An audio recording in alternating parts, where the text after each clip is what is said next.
The Coast Guard seizes an 80-year-old veteran on his boat. 1 hour later, his old comrades arrive in a submarine to free him. Why did they stop him?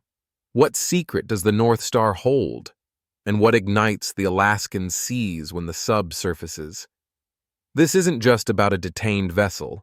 It's a journey of devotion, brotherhood, and world-changing missions. Join us to uncover the story of Joseph Lee, Navy veteran, a man who made a community see the value of sacrifice and discovery. Don't look away. This tale will carry you from injustice to a blazing climax where truth burns like fire. Hit subscribe to never miss these soul-stirring stories. Kodiak's Harbor, Alaska, on a crisp autumn morning, holds its breath, awaiting something imminent. Mist drifts lazily over the water, mingling with the scent of sea salt and damp wood from weathered dock planks. Amid this scene, a tall, lean figure moves slowly. Joseph Lee, 80 years old, rooted to this land like a tree's deep grip in the earth. In his hand, a worn journal, its spine fraying as if it's weathered decades of storms. Each step on the wooden path echoes with quiet memories, a sound only those long tied to this place can hear. Joseph needs no introduction. His silver hair, his faded ball cap, the threadbare navy jacket on his shoulders, every part of him tells a story. He nods to fishermen untangling nets, offers a gentle smile to kids selling bait by the dock. He speaks little, but his eyes, deep as the ocean, say everything. Joseph is a mast unbroken by any gale, and the North Star, his 40-year-old oak vessel moored at the dock, is his truest companion. The North Star is more than a boat. It's a symbol, a living heart of voyages carrying hope, where Joseph tirelessly ferries young researchers to sea, collecting environmental data, spreading love for the ocean. On its helm, a wooden plaque carved with discovery reminds every passenger they're part of a journey bigger than themselves. To strangers, the North Star is just an old craft, its hull scarred by salt and time. To Kodiak's people, it's a guiding beacon for science and courage. That morning, like countless others, Joseph prepares for a research trip. His hands deftly wipe the plaque, check the engine, gauge the wind. Beside him is Clara Hayes, a 20-year-old volunteer, eyes bright, hands eager. She helps load equipment, listens to his every instruction, a student enthralled by her revered teacher. When all is ready, Joseph stands by the boat's rail, touches the Discovery plaque, and whispers, "Today, we chase wonder again." But seconds after the engine hums to life, a strange sound cuts through. Tires screeching on gravel. A black SUV roars up, halting abruptly at the dock. A Coast Guard officer steps out, face stern, voice cold as steel. "We need to see your papers." Joseph calmly presents his meticulously prepared documents, boat registration, research permits, legal certifications. But the officer's eyes don't soften. "This vessel trespassed in a marine reserve," he states. His tone brooks no argument. Joseph responds gently, "I'm here to protect the ocean, not harm it." His words fall into a void of silence. No one replies. A patrol boat appears. Waves slap the North Star, making it tilt slightly. 3 officers board. They order Joseph's hands bound, drag him from the helm. He doesn't resist, only clutches his journal to his chest. Pushed onto the wooden deck, he keeps his eyes fixed on the Discovery plaque. "This boat is the ocean's future," he says, voice low, resolute. But silence answers. The tow engine roars. The North Star is torn away, like a dream forcibly seized. Joseph is brought ashore, seated on a cold wooden bench. Clara, stunned and trembling, pulls out her phone, records the entire scene. She posts the video online with a brief caption. "They're arresting Mr. Joseph!" The clip spreads rapidly. A crowd gathers at the harbor. No one speaks. Their outrage simmers in their eyes, quiet but smoldering, like a fire yet to ignite. Joseph remains composed. He opens his journal, flips through yellowed pages. Names of old comrades emerge, those who sailed with him on a covert 1975 mission, saving a fleet with scientific data. The memory resurfaces, sharper than ever. Agnes, the coffee shop owner near the dock, appears. She places a hot coffee in his hands, a silent gesture of support. But Joseph doesn't drink. He bows his head, eyes gazing far toward his towed boat. The Coast Guard returns with a curt announcement. "The vessel violated regulations. It's being impounded." Kodiak falls silent, but no one knows. Within that silence, a wave begins to rise, quiet but fierce. The townsfolk haven't forgotten who guided them through early, uncertain days at sea, haven't forgotten the North Star as a symbol of the noblest ideals: knowledge, resilience, love for the ocean. Joseph's story doesn't end on that wooden bench. It's only beginning, in the hearts of witnesses, in Clara's resolve, in thousands of shares spreading across America. An old man may stay silent, but the truth he guards will never be drowned. Joseph Lee sits motionless on a wooden chair facing the warehouse, where the North Star lies captive behind cold iron gates.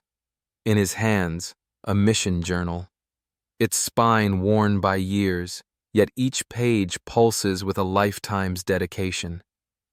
His eyes don't stray, fixed on the oak vessel, once a community's research beacon, now stilled as if condemned.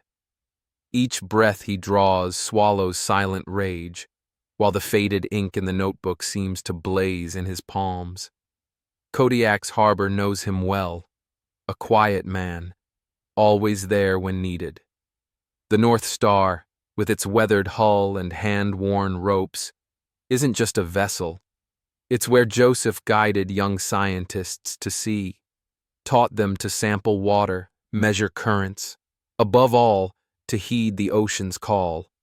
He once said, "Every sample is an answer, every wave a warning." But now, those voices are silenced by a seizure order, and the 80-year-old is cast aside, a stranger in the community he served lifelong. Clara Hayes, the 20-year-old volunteer who helped prepare research gear, filmed the moment Joseph's hands were bound, forced to the deck. Her video, captioned, "They're arresting Mr. Joseph," spreads like wildfire across social media's dry plains. Viewers flood in, shares multiply, comments surge like towering waves. "Free him!" This is blatant injustice. The North Star is America's intellectual treasure. A scientist who sailed with Joseph in 1990 writes, "Without Joseph, I wouldn't have pursued oceanography. The North Star isn't a boat. It's a floating lab, a classroom on the sea, a place where lasting values take root." Those words pierce the public's heart. From Alaska to Boston, from Texas high schools to San Diego research institutes, each person feels indebted to the old man, whether for inspiration, knowledge, or simply the sense that someone still lives for what's right. In Hawaii, Michael Tran, retired Navy submarine commander, Joseph's old comrade, sits silently in his command room, staring at Clara's video. A spark from yesteryears reignites in his eyes. They survived a covert 1975 mission together, Joseph saved the team with a current calculation and weather forecast scribbled in that old journal. "You're the mission's fire," Joseph once told Michael. Now that fire burns again. He orders, "Prep the sub. Head to Kodiak. Our brother doesn't fight alone." Joseph remains unaware of the storm brewing behind him. He only sees Agnes, the coffee shop owner from down the street. She brings a steaming tea and a slice of buttered bread. "You're a light in this winter," she says. Joseph nods, silent, his eyes fixed on the North Star. The Coast Guard returns, their voices cold as steel. "The vessel violated a marine reserve. It's impounded indefinitely." No explanation, no trace of empathy. The mayor stays quiet, but the people don't. Clara live streams on social media. "Mr. Joseph isn't just a scientist. He taught me to love the ocean, to respect every creature in it. If he's wrong, what's this science worth?" Her voice trembles slightly, but each word cuts sharp. Young scientists nationwide speak out. They form Friends of North Star, urging people to sign petitions, write to Congress, share the story. The hashtag #FreeNorthStar lights up phone screens across America, a declaration too loud to ignore. A former sailor posts a status that brings tears. "Mr. Lee saved my fleet in 1980 with an environmental data warning. Without the North Star, we wouldn't have survived. To me, it's a shrine." At a military base, Michael checks his phone again, sees thousands uniting. He nods. "Submarine, deploy." In Kodiak, the harbor is no longer just a fishing dock. It's the heart of a movement. Beneath the calm, hundreds prepare for something bigger than a hearing or internal probe. It's a response to those who think justice can be smothered by bureaucracy. Joseph Lee may be just an old man clutching a journal, but the fire in him, and in the community, spreads nationwide. This time, the North Star doesn't just carry scientists. It bears an unstoppable wave. Clara stood at the harbor, phone trembling in her hand. Yet her voice rang clear, like a wind chime before the storm. Over 10,000 people were watching live. "If Joseph Lee was wrong," she declared, eyes glinting with fire, "then who among us will still dare to speak the truth?" Behind her, the wooden sign once hanging on the North Star, marked Exploration, was propped up between two bamboo stakes, unsteady, yet steadfast, just like Joseph, just like the unwavering faith of the entire town of Kodiak. Those who had once remained silent began stepping into the light. An 11th grade student submitted an essay to the town's newspaper. "We learn about climate change in class, but Mr. Joseph was the first person who showed me it's happening right in front of us." A single mother posted a video of her son's summer internship aboard the North Star. "He told me, 'Mom, for the first time, I saw the ocean not as a place to play, but as something that needs protecting.'" Piece by piece, a bigger picture came together. No one could deny the North Star had touched their lives. And it wasn't just Kodiak. In Chicago, a group of marine biology students gathered at their university library to screen old footage of Joseph. In San Francisco, environmental activists lit candles at the pier, raising signs that read, "Protect those who protect the ocean." At that very moment, the submarine Liberty Point sliced through the waters from Pearl Harbor, heading north. Michael Tran stood in the control room, his uniform aged but crisply pressed, the metal on his chest catching glints of red light. He reached for a small photo pinned to the panel, him and Joseph in 1975, beside their first boat, in the middle of a stormy night. "You never left anyone behind, Joseph," he whispered hoarsely. "And neither will I." He gave the order. "Transmit signal to Kodiak local authorities. We come with evidence, with witnesses, and with the truth." Meanwhile, in Kodiak, a citizens' council had organized an open hearing, drawing hundreds. They built a wooden podium right at the harbor, and one by one people came forward to speak. Fishermen, teachers, students, even those who had never met Joseph, took the mic, because after hearing his story, it felt like they had known him all their lives. A grizzled fisherman raised his hand, voice trembling. Joseph Lee wasn't just any man. He was a mirror for all of us, showing that sometimes telling the truth can get you knocked down. But if no one speaks up, who will teach our children the difference between right and wrong? Every word was broadcast live, and within a single night, the speech at the harbor reached millions of views, igniting a media storm like never before. National television networks picked up the story.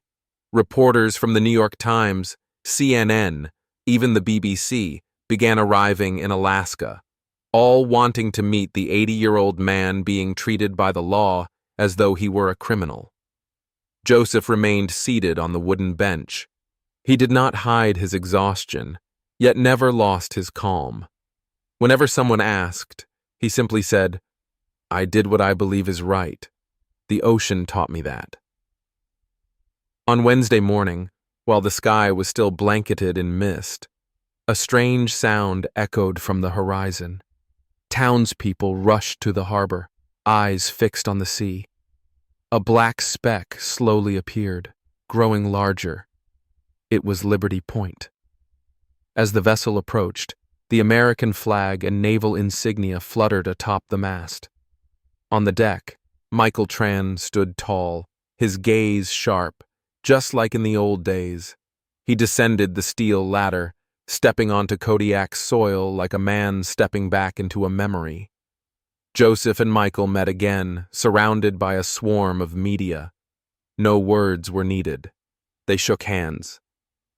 A hush fell over the harbor, as if the entire town were holding its breath. Michael pulled out a folder dated 1975, once classified top secret, now declassified by law. Inside was a report on a special mission. Joseph Lee, serving as a civilian commander, had identified a dangerous shift in underwater currents in international waters, and in doing so, saved 27 lives from a submarine collision. The document bore confirmation from both the U.S. Department of Defense and the U.S. Navy. "Joseph Lee," Michael declared, raising the folder high, "is not just a guardian of the sea. He is a hero of this nation." Applause thundered like a storm. Emotions broke free. Agnes wept. Clara burst into tears. A child held up a handwritten sign. "Bring back the North Star." The mayor, who had remained silent for so long, stepped out from the crowd and raised his hand. "I will request the seizure order be withdrawn. North Star will return to its rightful place, and Joseph Lee will be honored at City Hall." Media coverage exploded. The hashtags #JosephLee, Hero and #Return the Star climbed to the top of national trends. Politicians spoke out. Schools held Protect the Ocean Days. And by the end of the week, a proposal reached Congress to declare the day Joseph Lee was arrested as National Citizen Science Day. North Star was pulled from the impound lot. Ropes groaned as they were unfastened, like the sigh of a soul returning home. Clara and Joseph stepped onto the deck together. He placed his hand on the exploration sign, brushing away the thick layer of dust. "We're setting sail again?" Clara asked, her eyes sparkling. Joseph nodded gently and replied, "The sea still needs to be heard." And so, North Star, once dismissed as too old to matter, cut through the waves once more, carrying with it hope, truth, and the voice of those who refuse to stay silent. As the final chain was unfastened from the ship's hull, the clatter of metal striking concrete echoed like a tolling bell of justice. North Star, once locked away like a criminal, was now returned to where it truly belonged, amid the vast ocean and in the hearts of the people of Kodiak. The warehouse doors opened slowly. Sunlight spilled in, brushing against the weathered wooden frame of the boat like a ritual of baptism.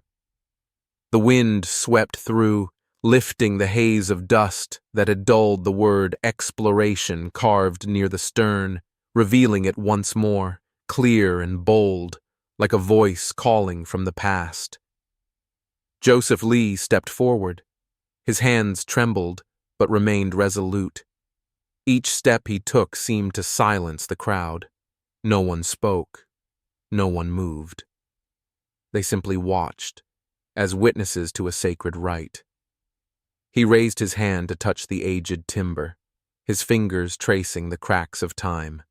Then, he turned slightly and gave a quiet nod. A team of volunteers, led by Clara Hayes, moved in quickly, checking equipment, restarting the hydraulic systems, clearing the cockpit. No orders were given. Everyone understood.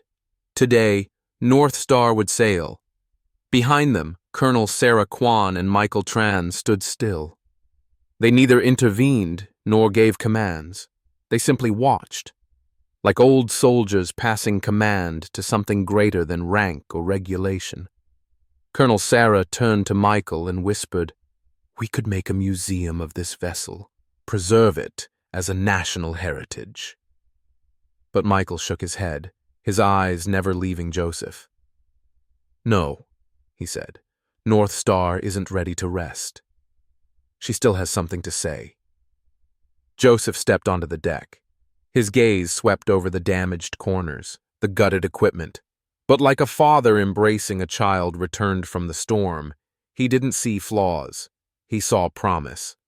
He placed the worn journal on the control panel, flipped to the final page, and wrote one line.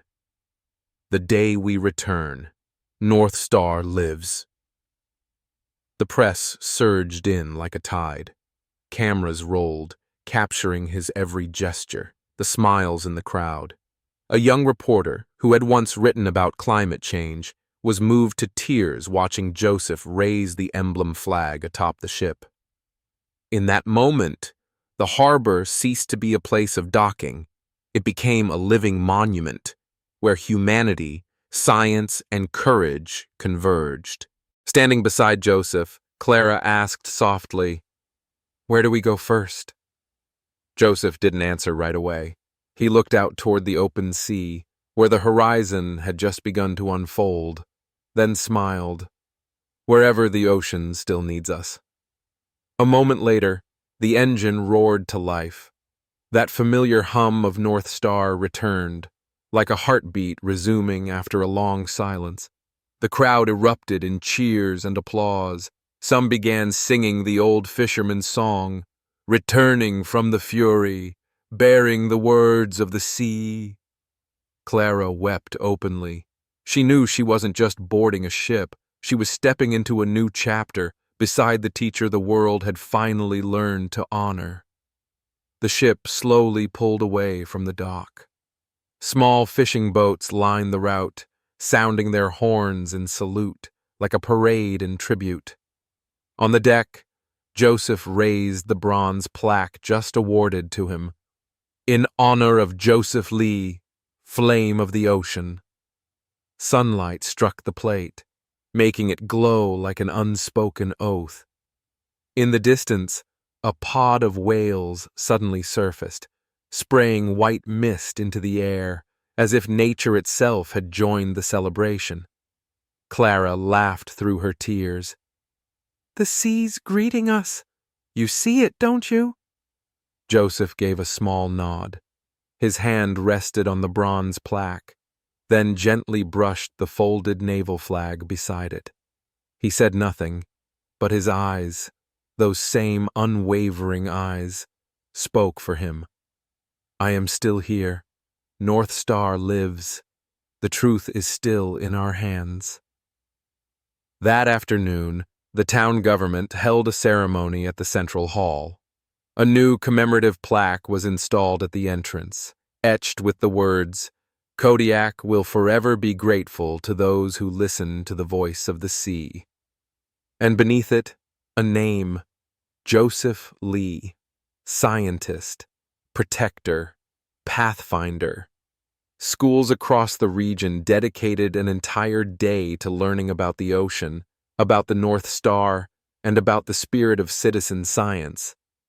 In one third-grade classroom, a little girl raised her hand and asked, "Miss, how can I become someone like Mr. Joseph?"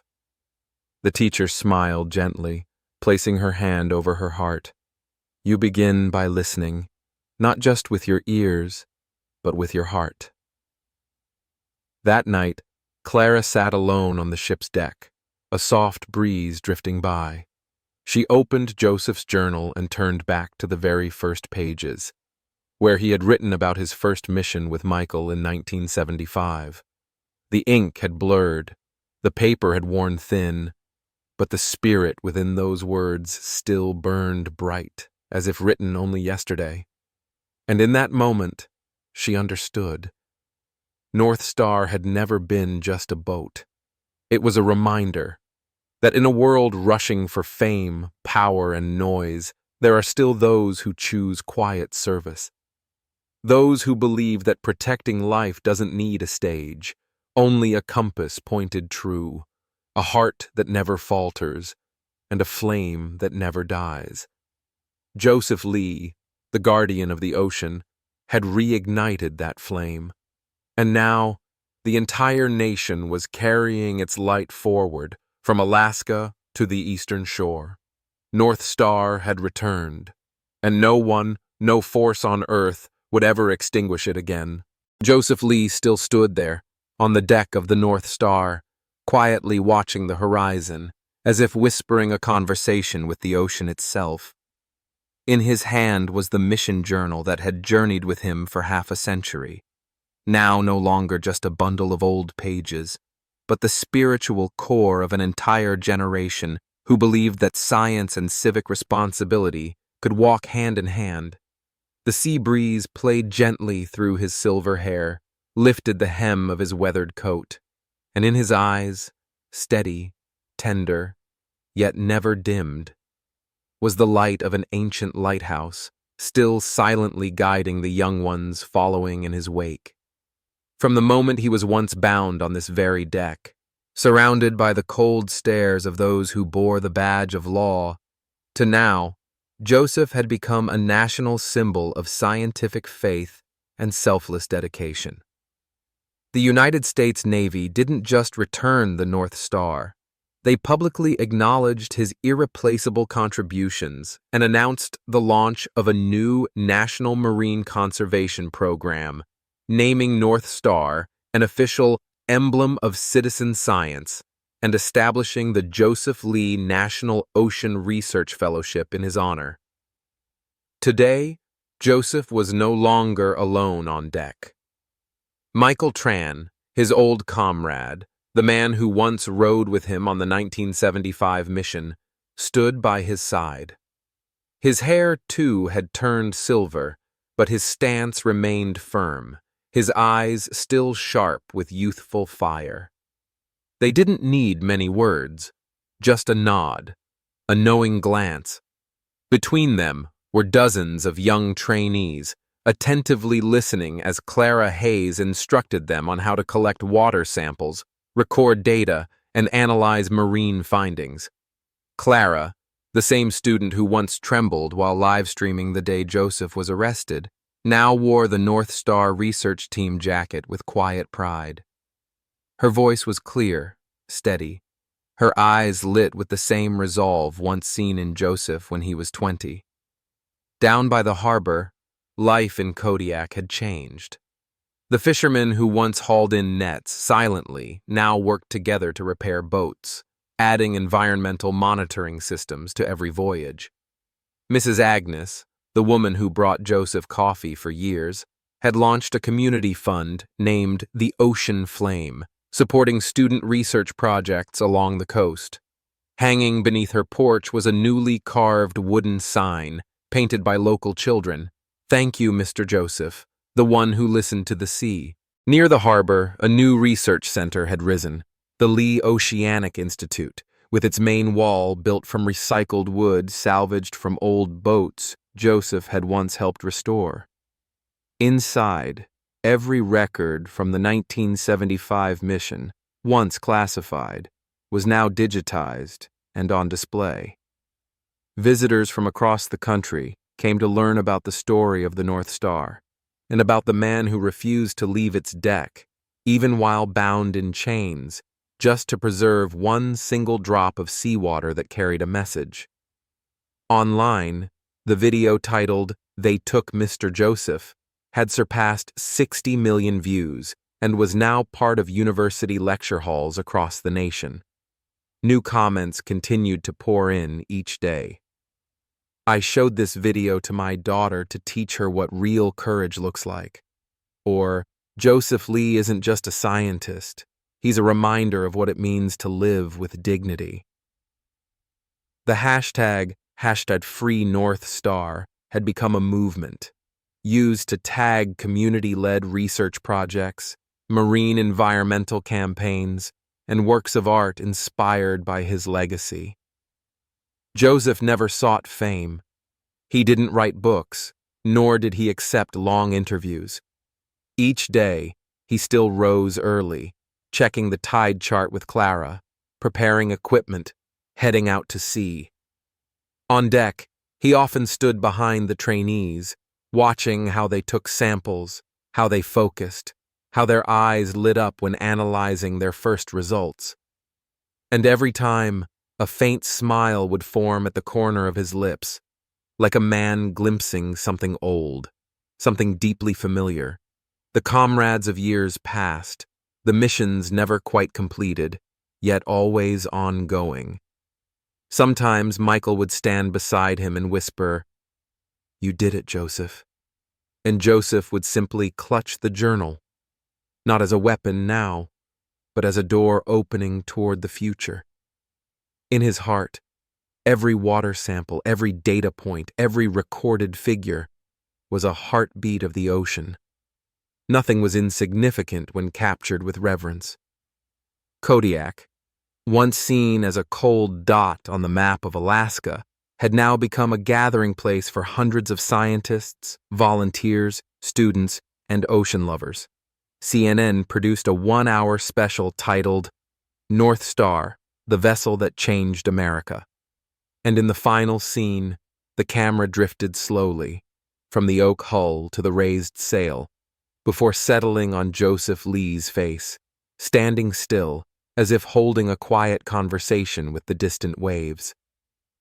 That noon, as North Star sliced through the water once more, Clara stepped up from the engine room and handed Joseph a water sample. "This one might be different," she said. "Maybe we're witnessing real change." Joseph took it, his eyes lighting up. "Every change begins in silence," he replied, "like waves in the deep, like a single note in a journal. When it's strong enough, nothing can stop it." The wind filled the sails. Sunlight shimmered across the sea. And in that moment, Kodiak was no longer just a harbor. It was the birthplace of a new current, a place where every drop of water held a story, a place where North Star, old vessel but new heart, continued its journey of discovery, with Joseph Lee as the flame that never dies at the bow of the ship.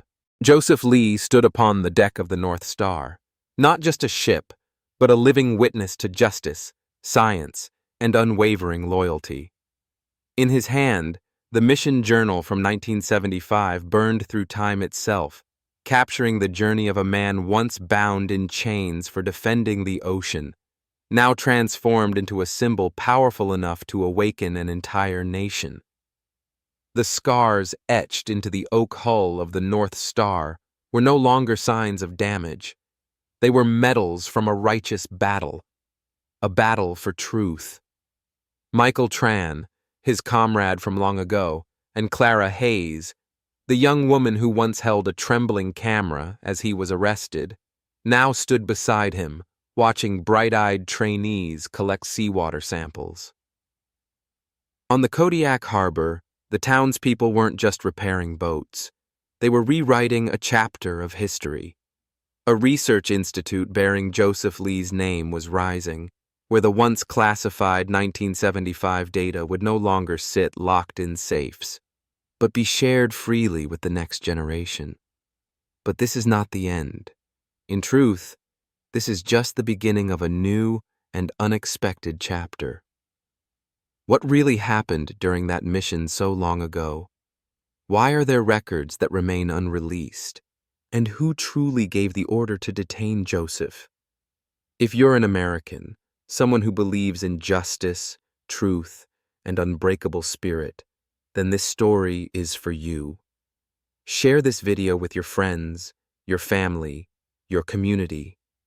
Hit subscribe to follow the next chapter, where North Star will uncover what has never been told. Let the spirit of Kodiak ignite something within you. Be part of the American story, where truth always finds its way home.